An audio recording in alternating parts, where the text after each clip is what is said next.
Assalamualaikum, hi, hello, tajau, vanakkam, welcome back again to another episode of Overload Podcast Malaysia.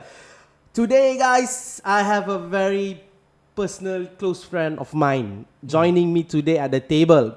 So, guys, please give a round of applause to my friend, Mr. Bryan CZT. Just call me Bryan will do lah. Alright, okay. Bryan. Okay, Bryan, basically before we start, I would like to announce to everybody that Bryan is the owner of Hyperguardian Mind. So, I know it's like so sudden, but basically, Bryan is a personal friend that I've known for more or less a year and a year plus. Near a year or a year plus. So he has mentored me through quite a lot of stuff. And this is a favor that I asked him to appear in this podcast and to share his personal experience to all the listeners and to the viewers in regards to the challenges and ups and downs of being inside the sneaker scene and streetwear scene in Malaysia. So, Bryan, as I mentioned before, you were the owner of Hyperguardian Malaysia. Can you tell us a bit of yourself and how did Hyperguardian Malaysia form lah basically. Adalah macam takkanlah tiba-tiba tumbuh kan. Wah, yang tu it actually, if you want to say, right, I can talk in around hours. Many hours about that. But just a brief introduction, I'm Bryan. I'm 22 this year. And what I study is currently unrelated to what I'm doing right now. So basically, I study psychology and I graduated from Monash recently, just this July. So how we started Hyperguardian is, we started at the 1st of January in 2018 back in Penang because I'm personally from Penang. So Penangites Penangites, Char Kway Teow, Ka pun Ho Jiak. I speak a bit Hokkien as well. So basically it started when I think maybe baju, your pakaian, your clothes and everything, you can just throw in a washing machine or just give to the Dobby shop, they can settle. But then when it comes to kasut, because I'm personally a small shoe collector small kecil punya. I have a few pairs that I think it's quite dirty and I've been thinking like, how do I really clean it and all? And then that time, right, I approached my friends, I asked, how do you guys take care of it? And they say they don't. Whenever it's dirty or it's rosak, they just buy new one je lah. Which friend is it? Rich and middle class also got a lot lah. So but most of them gave me the same response, like just throw it away, buy a new one. So I was like, no, I punya kasut, I value each and every pair I bought because it has sentimental meaning. So it's from there where I try to figure out my own ways on how to clean it and stuff. And then it all started, that story I posted on Instagram. I snapped like, I'm cleaning my own sneakers. And then people started to ask me, hey bro, boleh tolong cuci ah? Bro, can you help me clean as well? I said like, I didn't expect that, I was just like showing off like I'm doing it my own. And then I say, maybe can, but let me try on my own first. Let me give it a few tries first. So after cleaning my own, I started accepting friends' orders. So meanwhile, me and my friend were actually both sneaker lovers. So I told him, why not we can try this out, help other people wash their shoes. You ask your friend, I ask my friend.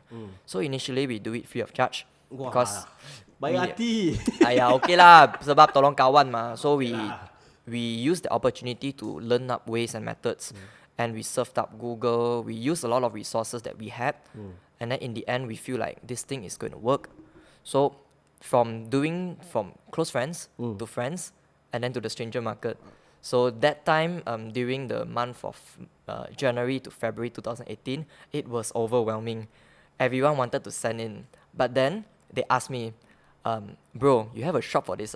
I'd be like, wow, I'm actually cleaning my own sneakers only, like for fun and everything. But you ask me this question, I say, no, but we do offer pickup and delivery service. So that's you started from pickup and delivery lah. Yeah, it's more to like a freelance thing lah. We do whenever you want, and then we just, because we are studying as well at that time. Okay. So we often receive customers from the age around us, and their dads, their parents, and everything as well. So it was hectic for us because at first, we have to follow their time, their customers. So we picked up the most earliest order I received was 6 a.m. in the morning before Sembahyang subuh, before he's going to work, and then I have to wake up early. Okay, I'll go pick up. And then some people, they end work during midnight because they say they want to yam cha, want to go mamak and also. Okay, so we go for midnight to deliver it back and stuff. So that time, when we started cleaning, we enter the stranger market, so we collect a bit of the fees for the cleaning lah. But then it wasn't sufficient to cover all our petrol costs because, as you know, in Penang there are a lot of people in Butterworth as well, so we have to go across the bridge just to pick them up. So in the end, we feel like there's a need for a shop lah. But I was about to study in Melbourne at February-ish, so I told my partner. So 2018. 2018 as well. I'm going there for an exchange. Alright. So I told my partner, you keep doing what you're doing, wait for me to be back. I try my best to accumulate the model and everything. So most people they see me like, oh, how I dress, how I look. They think like, oh, this kid memang got rich parents lah, for parents and everything. Rich boy lah, I'll call lah. But then I personally, I try to ignore all those criticisms and all, because as long as I know what I'm doing lah. So where it all came from is when I studied in Melbourne, I was quite devastated, because that time, while we were starting doing all these services, people started to follow. So no matter in Penang or in KL or what, people started knowing this, and it feels bad for me for unable to pushing it at that point because I'm there. And then during that month of studying in Melbourne, I'm exchanging for half a year. But the first month, okay lah, for the experience lor. But then I feel really sad, so I was really down and I don't really have the mood to study and all. So that's where I think that I should pick myself up. And like, since I'm there, why not I start to open a market there instead? So started doing that business over there. So it's quite funny where I know all the methods, but I don't know where to get the materials and all because everything is from Malaysia. So I took my time to do research and everything. In the end, we formed a team of 4 with 2 partners and 1 runner. So that was the time lah. And then we went universities. Like each day lah, maybe today I go to Melbourne U, tomorrow I go to Monash, Clayton lor. We set up a day every week to pick up and deliver the shoes back. So let's say if we charge around 30 ringgit in Malaysia, it's $30 there. Okay, one thing is because their consuming power is high. But still RM90 gila banyak. But then the mindset there is totally different, where they think that if you do stuff that's quality and it's good, they're willing to pay for it. So that time, consuming power as well. Consuming power is high. And then I have a bit of customization skills as well because I learned to draw on my own shoes and other customers' shoes. So I brought that technique along. And per pair was around 100 to 300 Aussie dollars. Depends on your design and complexity. So it all started from my own shoes to customers' shoes. And then through there, I'm fortunate to have this privilege to exchange lah. I managed to earn sikit-sikit modal balik. And then I told my friend, hey bro, I'm coming back already. Are you still into it? He said yes, getting more orders every day. And I'm like, okay, you wait for me to be back. Once touchdown, we start things up. But then when I touched down and everything, it's in KL, not in Penang. So you moved from Penang to KL lah? But my friend is based in Penang because he's still studying INTI. So I'm in KL. But then I have a friend who is quite close with me. We used to work in the same place before one. And then I told him, why not you want to come join us lah together, and then we book out a shop in KL first. Because I'll be studying in KL until like this year lah, just finished. So okay, once I touch down the airport, the first thing I do is I take a Grab to the shop straight.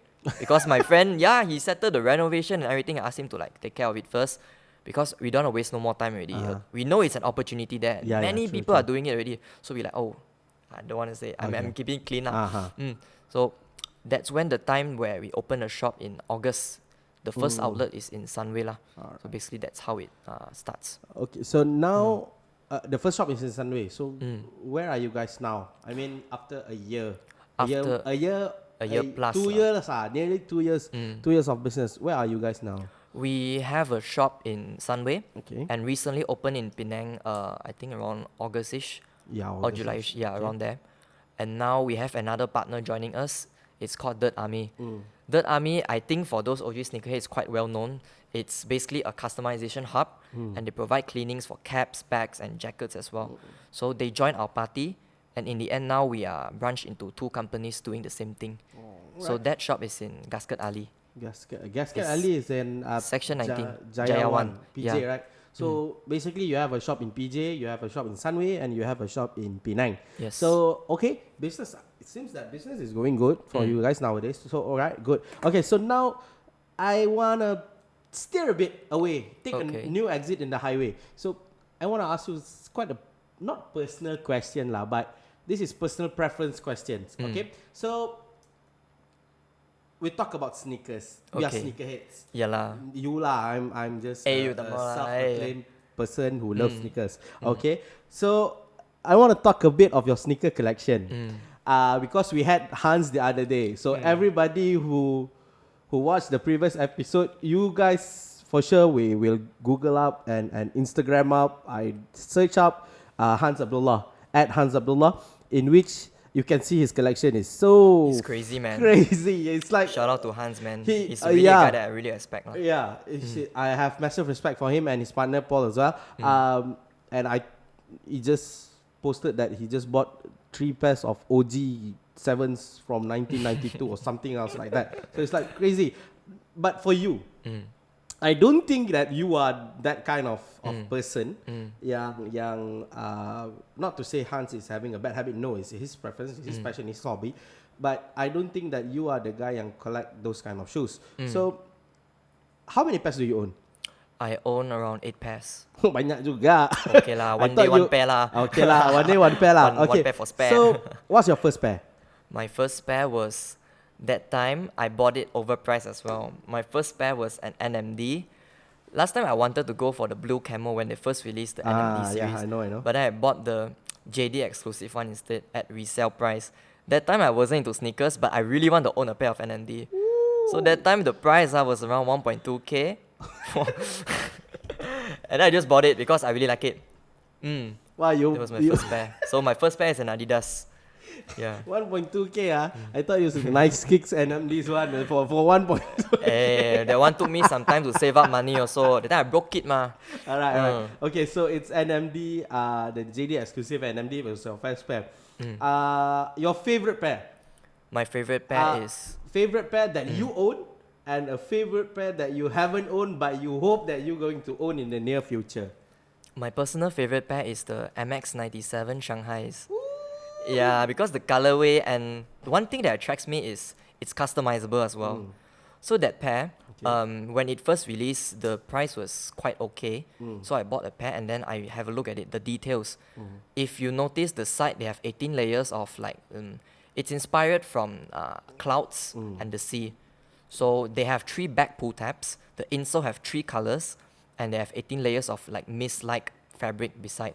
So what really attracts me is the texture, the materials used as well. Because I'm a guy who do shoe cleaning and stuff, so I'll look into all of this. And comfort-wise, to me, it's a bit hard and stiff, but then the overall beats and outweighs everything. That's the pair I like that I own now. And one pair that I haven't owned yet, but I want it is the Marcia. Ooh, yeah. The Tom Sachs. The Tom Sachs one. Okay lah, you got 10k ma. You got business already ma. Tapi yang pair itu kan, even if I do cleaning and all, that pair I want to beat it up to the max. The more beat up it is. The one who believe it, the more beaten up the Tom Sachs is the better lah. Oh, just for your information, Hans last week came and he wore that. Oh really? Seriously, he wore that. He wore that, and I was like, wow, damn, 10k shoes on his foot. And, size. For me, it attracts me more, even more than the sample shoe that he brought. But maybe because I know how beautifully constructed that shoe is. So the color combinations and all. Yes, it's nice. It's really nice. So we know already your favorite pair that you own and you hope you're gonna own one day. Yep. What's a pair that you think that is underrated in nowadays terms? The especially in this era of hype beast and everything hype, right? So what's a pair that you think yang macam sepatutnya kasut ni lawa kot, tapi kenapa tak ada orang nak beli? Underrated pair. If you want to say underrated in the sense of price, I wouldn't go for price. I will go more to comfort. Let's say people are going for Yeezys, maybe it's for the hype and trend, but there's this hype dying down of wearing human races. Human races? Yeah, personally, the Pharrells, is it? The Pharrells, the OG ones, the OG colorways one. if let's say if the price is dropping for all of those because there's a rumor of restock and stuff. But then personally, I wore Yeezys before, and that pair, my first own human race was the blue colorway. The total blue, is it? The total full blue, oh, written like human race OG pairs. And I wear it, I feel really comfortable. And the fabric and all, the laces, I mean, it fits your feet. Yeah, especially true, I'm not that white feet kind of guy. So once I wear it, I'm afraid that it doesn't match my outfit or it doesn't feel comfortable. Yeah. Because after all, NMD, sometimes they might be hard. Because my R1, I feel it's a bit hard. But then that pair is the most comfortable I have ever worn. So that to me is a bit underrated nowadays. Because people are going for Yeezys. Everyone's wearing Yeezys. I go for Yeezys. I go for Air Jordans and all. But no offense to all those who are wearing those that maybe they might feel it's comfortable. They want to collect it and stuff. Personal preference. But for me, it's the human races. That's a surprising answer, because for me, like the Pharrells, they are still hype, but just that, true lah. The hype dies down a little bit and the price goes down and everything. People might tend to forget it. Yeah. Alright. Okay. Last question in regards to this. This is your personal preference, because I really want to pick your brain in regards to your shoe preference. Already. What model of a shoe, the silhouette of a shoe, that you think should be hyped, should be put to the not to the test of hype? It's like, so that everybody in the sneaker scene should know about it. For example, I just give you an example. Okay. The Bodega 997S. I think those are one of the most beautiful shoes ever. One of the best collabs of the year. Even beats the Travis and Sakai's. But it is a New Balance, so people won't wear New Balance in actuality. So, what shoe, what model, or what silhouette that you think should be highlighted more? Right? For example, okay, you said that the OGs, the Pharrells are underrated. This is not about underrated, but it's like a model yang sepatutnya. So basically, is it a brand itself or not the shoe model? Like it's a brand. I want a shoe model, a specific shoe model. Yeah. Like a pair I'm personally wearing right now, but later I'll introduce more, is the Gel 5 Kayano S6. Because it's really comfortable, and I own 1 or 2 pairs of S6 as running shoes as well. Because personally, I think like last time I wore Ultra Boost, because my feet are actually not that wide feet, so I'm okay with wearing Ultra Boost, and it feels tightened in a way where the cage restricts me from sports, whatever I'm doing. So when I reach home, I feel like, oh, it's quite ketat and everything. And after wearing S6, I feel like the recent collaboration with the 100% and Sneakerlah one, it's a nasi lemak model, and that even provokes me more to buy a pair myself, because it's really comfortable. So you end up buy a pair? Huh? Do you end up buying a pair? Or you end up buying more than a pair? Oh. So that's the question. What? Oh, you give me an to me. I ended up buying more than one pair. So how many pairs did you bought? I bought around, it's single digit, but it's close to 10. Yeah, because one thing is, normally if I collect the shoes that I really like, I prefer buying one pair to rock and buying one pair to put at home. It's just for the looks. But then the reason I bought so many pairs is, first thing is to keep it and then see if my friends want it, or another reason is to actually resell it to the market around. So this shoe, you special box? This one is the normal box one. So you didn't get the numbered one, the 500 numbered one. Okay, so okay. Because the queue that day also was crazy. So I when we went to Sneakerlah and I saw the line for the shoes. Yeah, I wanted to queue up, but that time we were busy as vendors as well, so we cannot move away from our spot. Okay. So the A6 Gel 5 Kayano, right? Nasi lemak colorway. So if you guys don't know this, try to hit it up. I think Goat is selling it. Is it? I think Goat is selling it. I'm waiting for StockX to put it up on their listing. So it is a good shoe. Personally, even I don't own a pair, but I want one. But not in this colorway lah. Another colorway. The colorway is damn sick, bro. No, I don't have the opportunity to buy. Everybody is selling 8.5, 7.5. My feet is 9.5, my friend. Cannot move much also. So do hit up, just Google it, and you can see how tedious the process that they went through to make the shoe. So it's a national shoe. For me, it's a national shoe. Patriots. All right. Okay. So you mentioned about Sneakerlah. Talking about Sneakerlah now. Since I've known you for a very long time, so I know you went to all 3 alterations of Sneakerlah. Yep. All 3 years of Sneakerlah, you went from the first year, second year, and this year. So you went all 3 as a customer, or? Oh, the first time I went was 2017. All right. 2018, both as visitors. But 2019, we decided to go as vendors. So this year you were a vendor in Sneakerlah. All right. So let's take a point of view as a customer, as a customer, or as a visitor, or as a consumer. I don't care lah. Sama je lah, sama tu kan. So what's your point of view as a visitor for the past 2 years? Because I know the first one was in KLCC, if I'm not mistaken. Yeah. No, the first one is back in 2016. Oh yeah, is it? The one I went was the second one. Oh, okay. So the one you went lah, okay. The one you went was like, for sure you have seen the evolution of Sneakerlah itself in the eyes of a consumer. So what do you think about it? So the first convention I went was in KLCC 2017. And that time it was raining as well, and it's quite small. And as a visitor, my thought lah is I have to purchase the VIP ticket because I want to get some steals, and I want to make sure that all the grills there, we can manage to really see it and really buy it. That time they were having an, I think it's an NMD and EQT display during that time. So that time the NMD was the fire starter, is it? Yeah, the fire starter, the 30 something. Fire starter. Fire starter lah, you ingat tahun baru Cina, is it? My apologies to everybody. It's fire starter. Okay, alright, and then? And they have a few pair of grills there lah, and which I personally, as a sneaker lover, I would want to take the opportunity to see it. And during that time, when I went in, there were only a few vendors and booths. So we circulate around, like, let's say 1 or 2 hours, and then we started to think it's all done already. Means we already nampak all the shoes and stuff. Take pictures, already take and everything.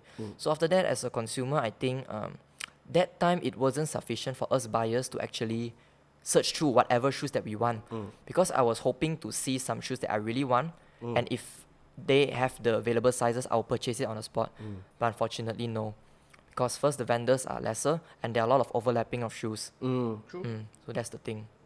And then moving forward, 2018, especially on 2018, there's a bit of growth in the booth and everything, so you can see more sellers there. So I'm quite intrigued and happy because it's actually growing. More and more people are actually playing with sneakers, purchasing them. So I feel the sense of belonging there. And me as well, that time I just started Hyperguardian as well, and I feel like knowing more people at that time. So I visited the booths, like talked to the guys and all. And I even asked them like, whether do you guys take care of your sneakers and stuff. So the feedback I got was motivating me at that point as to open the shop even quicker lah. So that was the consumer perspective that time lah. Understand. But speaking from a business person during that time, during 2019, it was a whole different experience for me. You said that 2019 you were a vendor. Yeah. All right. So what services did you provide? That time? Okay. Or what product were you selling? We were not doing cleaning services as a lot of people are doing it, but we are offering our sole protector services. So basically, it's a protective layer to stick your bottom and the insole as well. It's to protect your shoes lah, and it's to preserve the value. Let's say if you buy a kasut that you really like, but you sakit hati lah nak pakai semua, and then you just leave it at home. So we put that layer on so that you can wear it safely. Because most shoes, they are quite pricey in a way. Yeah, true. And it has sentimental value because to me, every pair that I bought, I always pasang protector on. Because it has value for me. Yeah, you pasang sebab you own the shop. That's why you pasang. Tak ada lah, tak macam ni punya lah. True not. Tapi yang itu semua bayi I, semua I sayang punya. Okay. So if I don't pasang, I don't dare to wear out one. Right. Fair enough. Okay. So, you've seen the evolution of the iteration. Every iteration of Sneakerlah, it evolves. This year, if I'm not mistaken, it was 30,000 visitors. If I'm not mistaken, for the 2 days. If I'm not mistaken lah, if my numbers are wrong, Mr. Bryan, Mr. Julian, I apologize, but if I'm not mistaken, I heard that the numbers of visitors were 30,000 people. So it's a lot. Yeah. And personally being there, it was a whole new experience. You got the basketball thing, you got the giveaway, the crazy giveaway made by Sneakerlah, the team from Sneakerlah and the team from Make Curate and Hyperguardian Co. Those kind of things is like, Yeah. I don't know how they're going to top that next year. Rudy in the house. Yeah, Rudy in the Yeah, house the was like, deconstruction and stuff. ooh, Salute to you, bro. Yo, gila lah. I don't know how they're going to top it, but for you, an experience, having the experience as both the vendor and the consumer in Sneakerlah, what would you suggest? Not to say that they are not doing a good job, they are doing a great job, but as person yang dah lalu both side, they are not consumers or they are vendors, they are the organizers. So as a person yang lalu both sides, what would you suggest them to improve lah. Yeah. Because it's a bit sudden, so I didn't prepare anything. But I personally think the flow and everything is okay.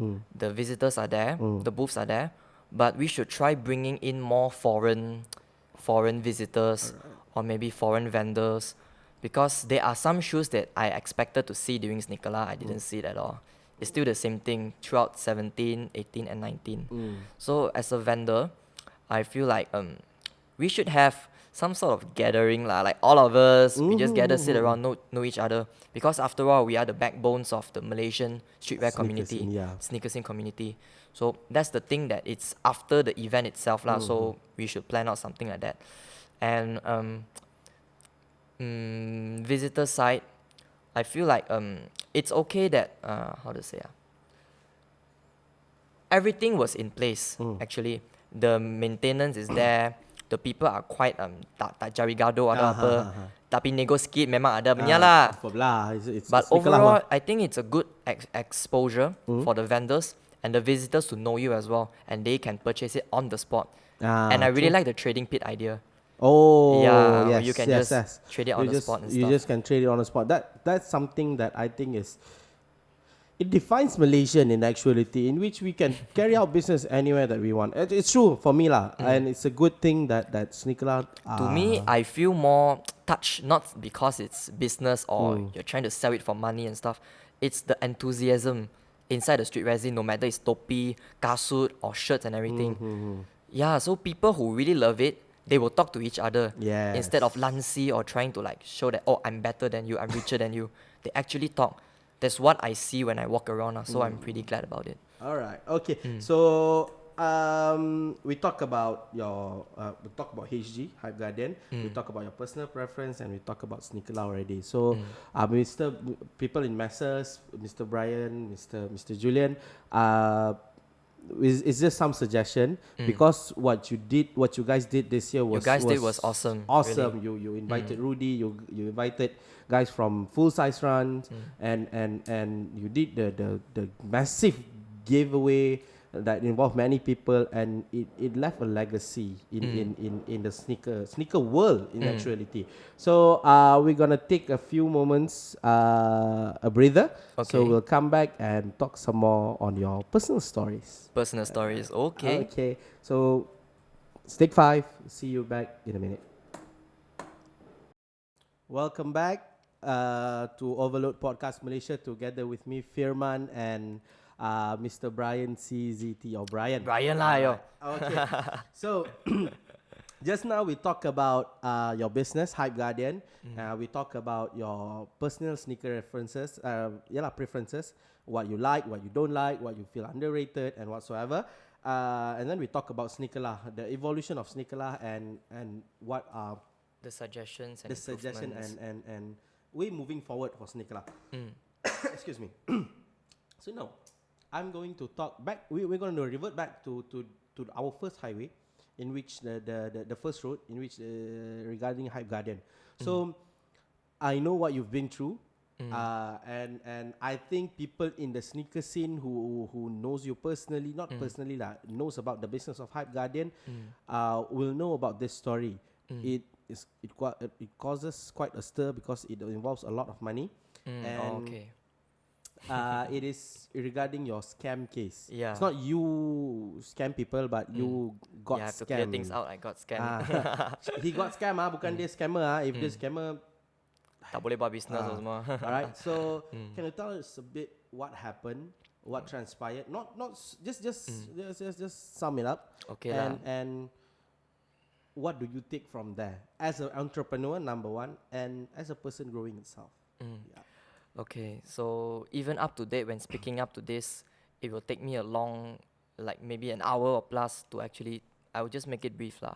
So basically, I got scammed around 30 plus K Banyak harga, banyak. in the year of Aprilish. That time, the 30 plus K was the hard-earned money and efforts from Hyperguardian from Selangor. So that time, because to be honest, for the first few months of doing business, confirm there's a break even or maybe sometimes you're rogi. So that 30,000 was actually the profit that we actually make out of it, all gone in one night. Yeah. So what happened was previously I've dealing with this seller, and then Sorry. no lah, a bit perasan lah, very angry. Faham. I deal with a few pairs with him, and then basically I'm a small reseller as well. So I buy in the pairs, I sell off to our customers. But it's not about legit or about fake. But then when it comes to a big order, we ordered around I think 20 something 30 pairs. I heard Yeah. 20 something pairs, right? Yeah, because we are one of the suppliers for other resellers as well. So we supply them. But then it was supposed to be delivered at February this year. Okay. I made the order at December last year. So by February, I asked him, "Hey bro, 鞋子来了没有?" In Chinese, it's like, shoe come already or not? Then he said, no, stuck at custom. He said, got tahun baru, China and everything. I said, okay, never mind. And then I gave until March, April. And then in the end of April, I think April 17th or 16th. Yeah, I was in Japan that time. Yeah. And then he said, he didn't say anything. He just chow like that. He off his, I think he changed his SIM card. So WhatsApp not contactable, phone number not able to reach and all. So that time I was really devastated, because our deals went smoothly for the past few transactions, and suddenly you just bail on me like that. It's not the first time you deal with him lah. I mean, Yeah, it's continuous for half a year already. But then that time all the sellers are depending on me because they have pending buyers. And for me to do a deal lah, if I cannot deliver the stock on time, I'll pay compensation 20%. And their buyers require 20% compensation from their sellers as well. So me as a top, like at the top of the pyramid, it's 40% lah. modal besar. I lose money already, but I have to pay extra just for the customers. And that's not the thing, The main thing is the reputation, True. How will people trust you if you give them this kind of treatment and stuff? So that time, I told myself, okay, I have to calm down. I have to think of a solution, how to get the money back and all. It takes time. It's not hard to really earn money if you really do good in your business and stuff. True. But it's just a matter of time. And how do I build back the reputation up? So in that sense, the next day when he got MIA, we actually I went to his house because I'm the only one dealing with him personally, not the business and stuff. So I went to his house, and then I see a lot of cars parking in front of his house as well. Sport car, bukan policeman, sport car also got, random car also got. And then when I reached, they kiap me, They just sandwiched me in between. And then a few guys with a lot of tattoos, they drop off their car. Then they knock my window, ask me to roll down. And then he asked me, you pakat dengan orang tu lah. I say, no, dia hutang I duit. Okay, then we shake hands already. Because it turns out I'm not the only victim. There are a total of because that few months we took our time to reach out and see who actually he owes money to, and we accumulated a pool fund of 300 plus K. Banyak gila, 300K. And then we have total of 8 to 9 victims at that time.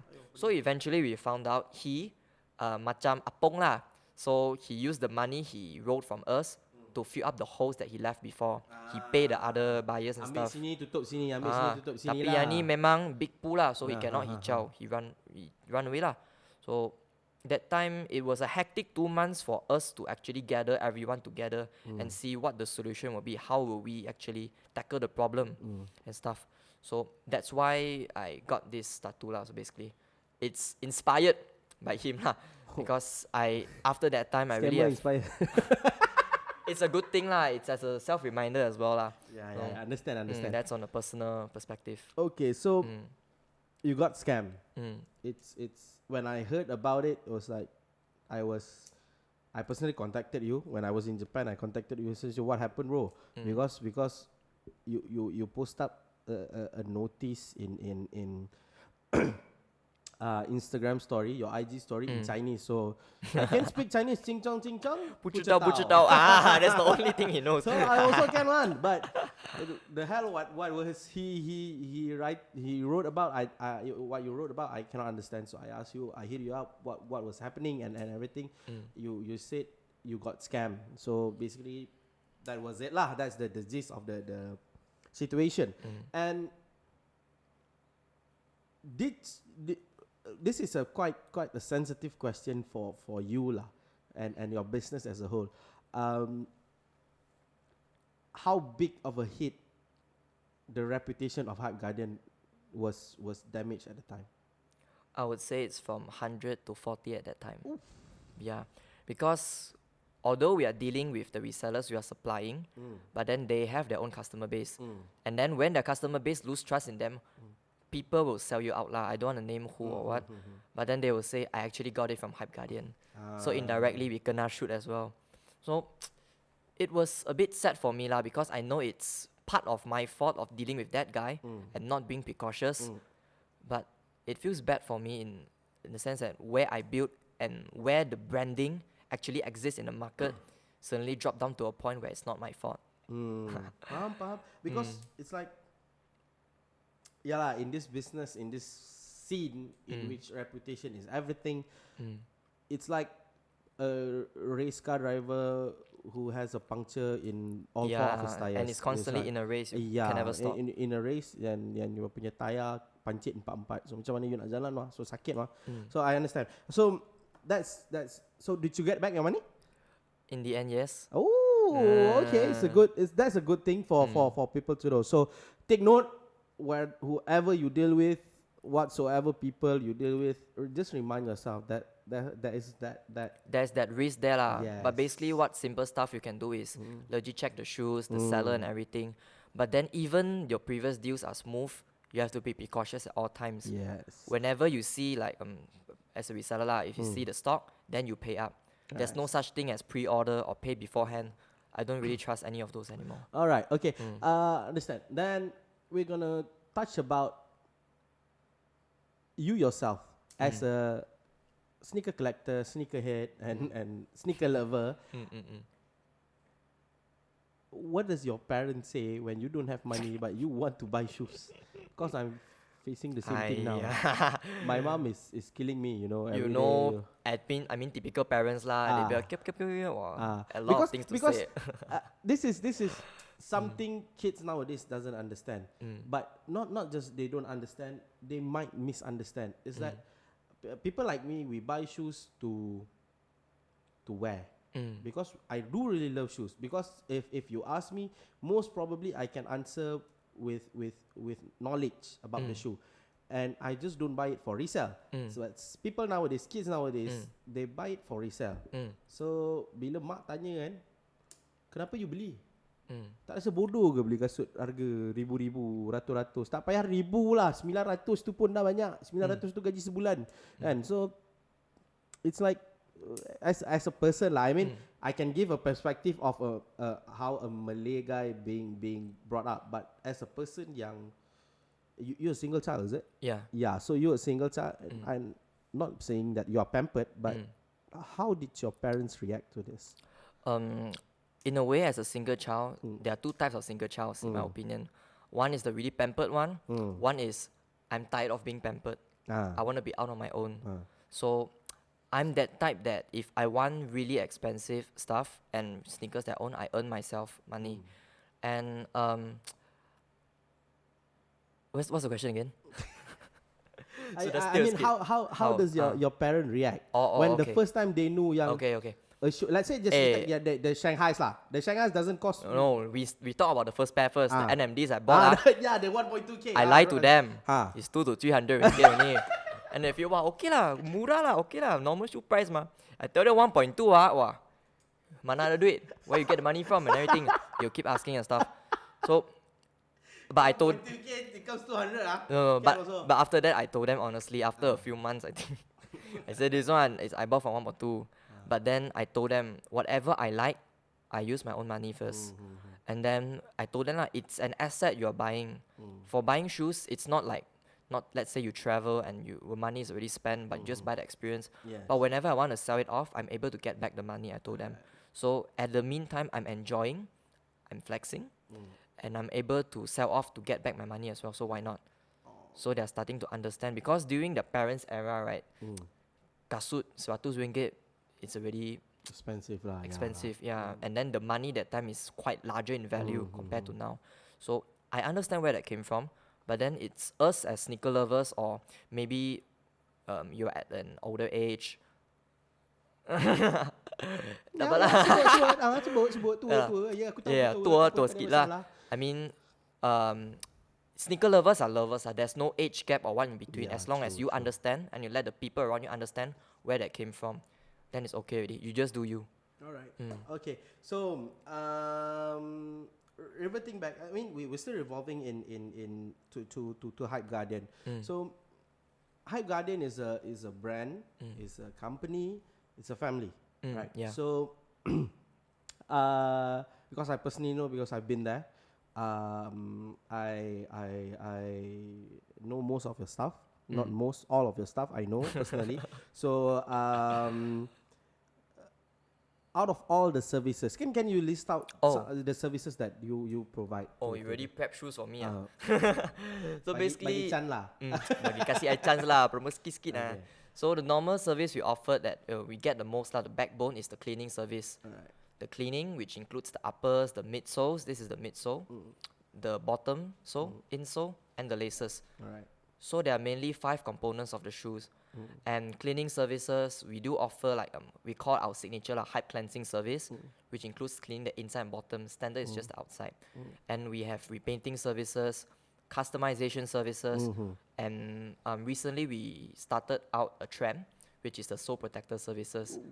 Okay, so cleaning services. Okay, you mentioned cleaning services. There are many people in Malaysia. I mean, many companies and many shops in Malaysia who is doing the cleaning services. But for the sole protector, this is something that relatively new. Yeah. Not just in Malaysian market, but in the world market as well. Because tak ramai yang faham. There's less people who understand about it. So why? Okay, let me explain a bit lah. So let's say if you're a car owner, dia sudah ada waxing layer semua. Kenapa yang nak buat coating? So the coating is basically to provide an extra layer of protection for you that you really sayang your car. And stuff like that. And so for kasut, if you put on protector, first thing, it can preserve the resale value. So for me personally, I like what I said, all my pairs are on protectors. So that when I can sell off, I just peel off the bottom and I can say it's in better condition because I really take care of it. So I think it's a money worth investing lah. Because one thing is the value, and uppers is easy to clean, tapi bottom sudah koyak, sudah damaged. That one is hard to mend and repair. Because this is the part yang cecat tanah. Yeah, every day you have to touch the ground. Yeah, true. Okay. So and especially the insoles as well. So to prevent the words from fading, we also stick on layer. So if the kotor and everything, you can remove it. But once the thing, the sticker, everything come out, you cannot really do anything about it. True lah. Especially the AJs, the Yeezys and the AJs, because their insole is quite fragile. It's quite fragile. That's true. Based on personal experience, AJs are very fragile.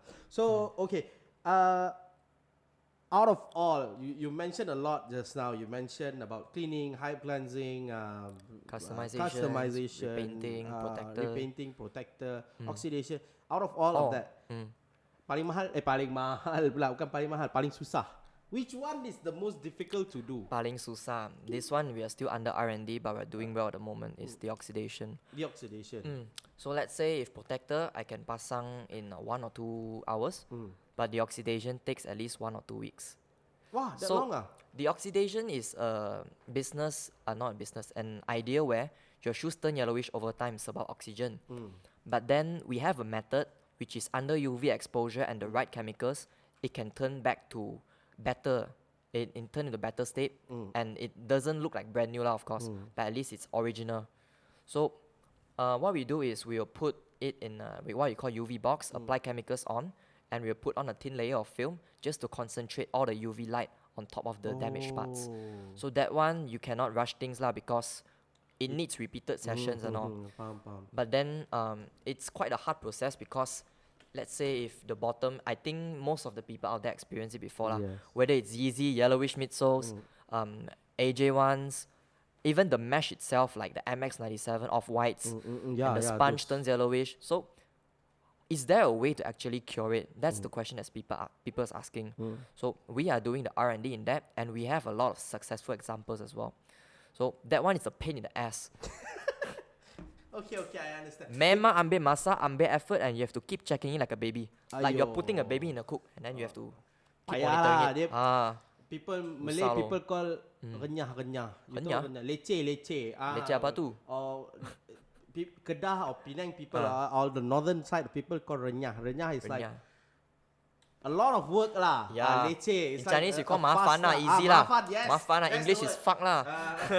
It's mafan. It's a lot of work. So oxidation. So people, you guys understand now that I hope that the viewers and the listeners, they understand now that even though your shoes are yellowish, or for you oxidized. It seems like a bad condition, there is a way. There is a way in actuality, except for the off-whites, I think. The off-whites, there are certain materials, like if we can do it, we will be the first in the world who's able to deoxidize the sponge. That's the most important part, sponge and mesh. All right. Okay, so is there any tip? One tip, just give the viewers a taste of your knowledge in regards to the shoe cleaning services. Any tips that you want to share to them yang diorang boleh pakai, they can use, even though they, let's say lah, because not everybody is privileged enough or have the chance to go to Hyperguardian to send the shoes to be cleaned. So actually you can DIY in a lot of ways lah. For me personally, every pair I wear once, I'll clean it straight. So in my house, right, I have you can beli those cheap carpets and all. I have 3 carpets at my home. The first one is in front of my doorstep. Second one is in front of my room. The third one is inside my room before my bed. So I will make sure I wipe it all clean on the carpet. And second, I'll just use maybe a wet cloth with a bit of clear water. You don't have to use those like bleach or anything. Oh yeah, never use not shampoo lah. Those Dynamo cleaning agents and all on your shoes. Detergent lah. Detergent. Because a lot of pairs that came in our shop, right, it's not clean. They clean it before already, but then it turns yellowish. And then you say, can it be safe? So the right chemicals can react with the proper materials correctly if you do R&D and know how to actually handle the materials. Because for shoes, there are more than thousands and millions of materials. Let's say for this pair, it's already like you have prime knit and the midsole is boost. You have like leather cages. So there are so many materials out there, and we are the ones responsible in evaluating on our work and developing ways to actually clean them all. So not to say you have to send it to us, but you have to know that there's awareness there where footwear hygiene is important. So you can use like a wet cloth, and I would recommend getting a water repellent spray lah, just to provide a coating on the water upside. Spray. It's like a transparent layer. Not to say it's dust proof or waterproof, just like coating on cars, it will still get dirty, but it's easily washed off with clean water. So that's how you take care lah. But restore is another case now. Restore we do, take care you do. So since you said restore, they can do give Hyperguardian a drop, a visit sooner or later, guys. All right. So before we end, I would like to ask you a few quick fire questions in which I'll just throw out a question with 2 choice of answers. Okay. Which one that comes to mind, then you just say lah. How many questions are there, bro? Entahlah, banyak juga lah. Tapi macam you just give the first answer that comes to mind. Okay. I don't. If I need an explanation, then I'll ask for an explanation lah. But if not, we just go through it. Alright. Okay. So. Oh yes. Jangan tengok. Jangan pattern banyak-banyak lah. Ni belakang tak apa you nak tengok. Okay. Number 1. Vans or Converse? Vans. Wow. Jerry Lorenzo or Virgil Abloh? Virgil Abloh. Louis Vuitton or Balenciaga? Louis Vuitton. Nike or Adidas? Nike. Standard lah. AJ1s or AJ3s? AJ1s. MX90 or MX1? MX90. It's a bit intense though. Come on, shoot me more questions. Wait, tengah fikir banyak ni. You kata dah tulis. Supreme or Ape? Ape or Babe lah, same. Supreme. Sakai or Travis? Sakai. Yeah. Travis Air Force Ones or Travis AJ1s? Travis Air Force Ones. Even the new one? Yeah. With the zipper thing? Yeah, Air Force Ones. Okay. Last but not least, 3 artists that has not have any collabs with any brand that you wish to have a collaboration in the future. Name the artist, name the brand, and name the model. The model of the shoe. 3 artists. 3 artists. So I need 3 sets of answers. Yes. Okay, but I have to make sure they haven't made any collaborations before. Yeah, more or less. Okay. So Nak sangat ambil. ya ini nak ambil masa Ambil, sikit lah.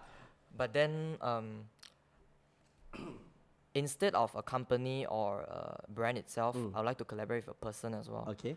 So his name is a customizer himself. Okay. His name is Chong Hin if you're watching lah. So basically he has the talent. He has the ideas on drawing on shoes and everything. Although we do that as well, but every one of us sneaker artists, we are still learning from each other. So in a sense where Hyperguardian is already at some point of reputation and stuff, so our responsibility is we actually don't really look forward to collaborate with those big brands, although it boosts us up exposure and stuff, but we're planning to help people, and we will be the underdog.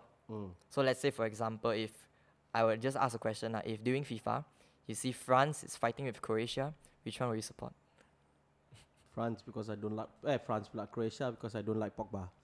Because basically, like what you mentioned, Croatia, they are the underdogs. Yeah. So what we are doing is the responsibility of maintaining the culture is there.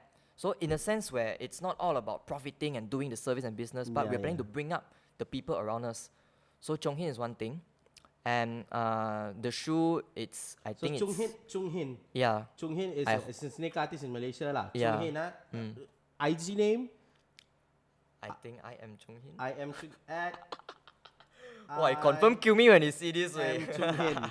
So Chung Hin, I personally never met you, but Bryan is holding you high.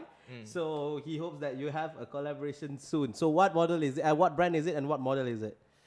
I think we shall work on a collab, whereas he has his own brand and we have our brand, but one side of signature each. Okay. On maybe a pair of like maybe the standard Air Force Ones. Okay, Air Force One. Something like that lah. Okay. It's just an idea lah. That's number 1. Number 2? Number 2 I would not go for mainstream type like maybe those Adidas, Nike and all. Who are us for them to work with? But I'm planning to bring up like something like no offense lah if any Bata fans here. Bata. Yeah, something like that. Bata. You know, in Jawi, in Arabic, you got ba and you got ta. Literally sebelah, you know. So it's like Bata. The Malaysian brand Bata. No offense to Bata. You guys are all my school shoes are Bata. But it's an idea where I don't really devalue them in the market but it's sad to see like something at such a quality. It's not to say that nobody's buying because they're bad. Let's say if you're in a relationship, not to say if I don't pick you, you're bad. It's just not a good fit. But then it doesn't fit the current market right now. Okay. So it's our responsibility to actually join all these people together and create something new, to revive something amongst the sneakerheads and all. Because if you see like those who are really into sneakers, it's only the few brands like FOG, Adidas, Nike and all. But where's Bata? Where's Essex? Where is Skechers and all?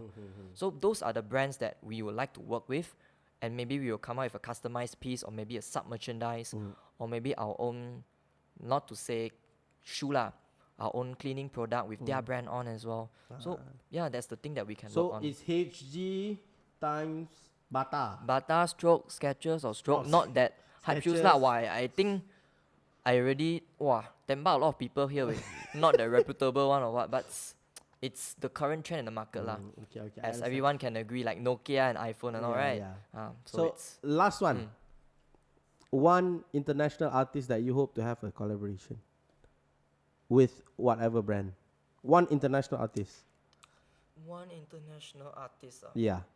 Because just for example, Hans Abdullah, he was a avid epic K-pop fan. So he wished that G-Dragon and Go Junhee to have a collab with Nike. So he was hoping that GD will collab with Nike with his Air Force Ones, because he feels that GD is an Air Force One guy, and Go Junhee with will collab with Nike to produce a collaboration for a model like MX270. So for you, whatever international, doesn't mean K-pop lah, wherever international artists, so let's say any Hollywood artist or US artist, Adele maybe. I think Adele can make a good shoe, but I don't know. I think for our nature of business, I would accept any offers from international artists, but then I would not go for that certain one, or I think that there's no particular artist that I really want to work with. Yes. But then nevertheless, everyone has their own value and they have their audiences as well. Yes.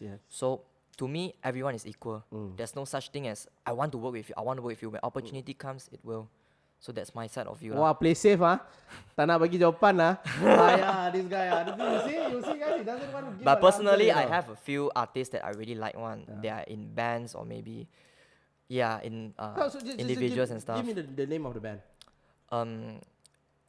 I really do like what Coldplay brings to everyone. Coldplay. Yeah. Coldplay times. Because their songs and their way of spreading the music and love, the lyrics and everything inside, it's touching to some point, touching our hearts lah. And I feel like there's a need to spread this love. It's not via only sneakers, but through their music and everything. And I feel like we can come out with like maybe a rainbow theme customization, something on the shoe and everything. On what shoe? Depends lah. I pun tak tahu. Tapi yang itu is the idea. I think they can go well with Puma. I think somewhere around Puma line will be good. So I got your answers already.